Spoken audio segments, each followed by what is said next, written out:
Hey everyone, it's Ivan, KidBadger.com, here today to talk about the recent, small, but still win with respect to the battle over the braces in the ATF. But here's the thing, how many times do you want to fight that same battle versus do you want to actually win the war?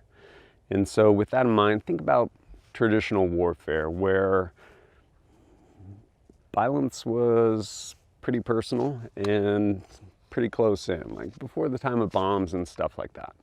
So for one side to win, like that condition of winning, you either made it so costly that they would never attack you again, or you would basically win by exterminating that enemy. So think about that. Now, keep in mind, small victory, but really what's the ATF gonna do? They're gonna go back, lick their wounds, and come back at gun owners ultimately, because that's kind of what they do.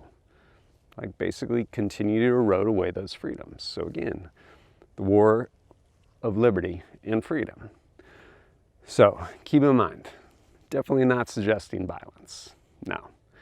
I mean, right now, it looks like we still have a system that works, and violence is always the last resort, though it is always on the table. So if you think about traditional battles, again, before the time of bombs, things like that, where would like the real big win come?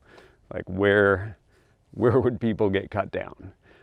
It wasn't in kind of that initial battle.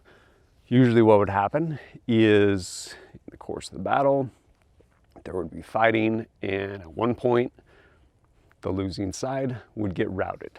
They would break. They would start to flee. And that honestly is where, that's where most of the killing happened. People getting chased down and basically stabbed, cut down, stabbed in the back, bayoneted, all of those things. Super brutal, but if you're fighting a battle, you don't want to fight that same battle over and over again. So with that in mind, what am I suggesting? Again, not advocating violence. Still probably have a system that works.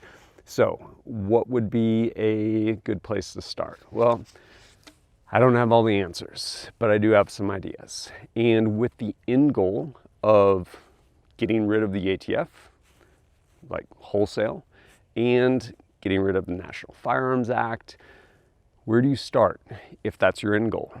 Again, freedom and liberty, like let's win this thing.